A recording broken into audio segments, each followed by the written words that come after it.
Bienvenue sur Écho d'Afrique. Le Sénégal vient de prolonger jusqu'au 31 mai la suspension des vols en provenance et au départ de son territoire pour lutter contre la pandémie du coronavirus. L'annonce a été faite par le ministre du Tourisme et des Transports aériens Aliou Sarr. Initialement prévue ce 17 avril, la suspension des liaisons aériennes fait partie d'une série de mesures prises par le gouvernement pour empêcher la propagation du nouveau coronavirus détecté dans le pays depuis le 2 mars. Notamment la fermeture des écoles, les lieux de culte et les commerces non essentiels. Le Sénégal s'est jusqu'ici réservé d'établir le confinement.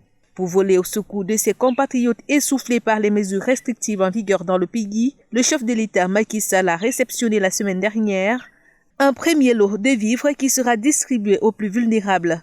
Rendu au 16 avril, le Sénégal comptait 335 cas confirmés de coronavirus, dont 194 guéris et 2 décès. Au Kenya, les autorités sont confrontées à d'énormes difficultés pour faire appliquer les mesures restrictives établies dans le pays pour freiner la circulation du virus mortel de Chine. Le confinement imposé est loin d'être respecté, les rues restent bondées, les commerces ouverts. Dans cette ambiance, impossible de respecter la distanciation sociale. Néanmoins, les Kenyans sont conscients du danger, les coins apprêtés pour l'hygiène des mains ne désemplissent pas. Face à cette difficile application des mesures dictées, le président Uhuru Kenyatta menace de passer à la vitesse supérieure en imposant un confinement général. Dans la capitale Nairobi, une majeure partie de la population vit dans le seuil de précarité.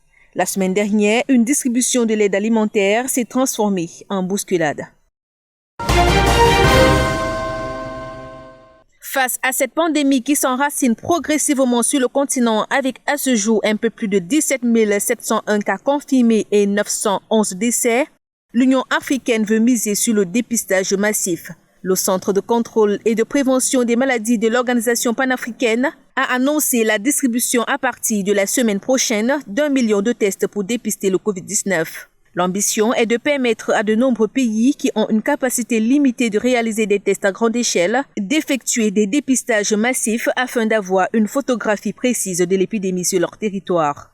Pour le Dr John Kengasson, directeur du Centre de contrôle et de prévention des maladies de l'UA, même si l'offre est très loin de satisfaire la demande, le plus important est de commencer quelque part. Et puis, tout comme partout ailleurs, le nombre d'infections continue d'augmenter en Afrique du Sud.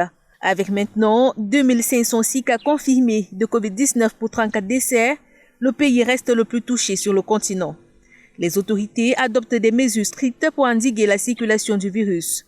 La dernière, l'interdiction d'achat d'alcool et de cigarettes. Une mesure qui n'est pas du tout du goût des Sud-Africains et des commerçants. Dans la province du Cap, une vingtaine de magasins d'alcool ont été saccagés. Mais les autorités se réjouissent des résultats observés depuis l'instauration de la mesure. Moins de patients enregistrés souffrant de diabète et d'hypertension, car l'alcool est un facteur aggravant qui engendre les complications dans ces cas, selon la ministre provinciale de la Santé.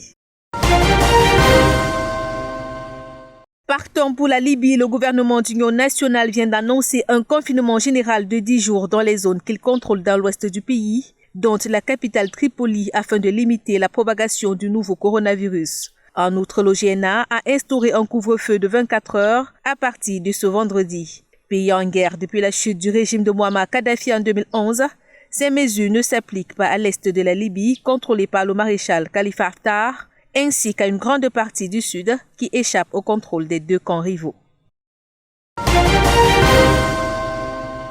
Dans le reste de l'actualité, rendons-nous au large de la Libye. Encore des migrants qui perdent la vie en tentant de traverser la Méditerranée. Le Haut Commissariat des Nations Unies pour les réfugiés a indiqué que 5 corps ont été repêchés mercredi des eaux libyennes après le naufrage d'une embarcation. 51 personnes, parmi lesquelles femmes et enfants, ont eu la vie sauve grâce à un navire commercial. La même source a indiqué que ces survivants ont été acheminés vers les centres de migrants à Tripoli.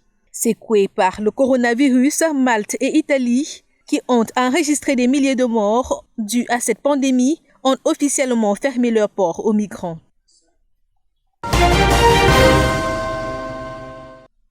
Au Nigeria, 9 civils ont perdu la vie dans une attaque perpétrée par des hommes armés. Selon la police, un conflit entre nomades peuls et fermiers locaux serait à l'origine de ce massacre.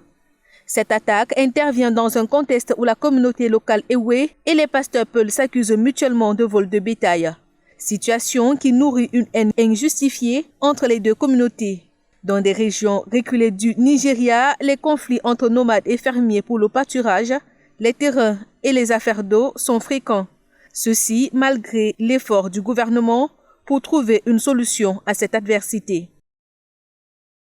Voilà qui fait l'essentiel de l'actualité en Afrique. Ne décrochez pas, l'information continue sur DBS.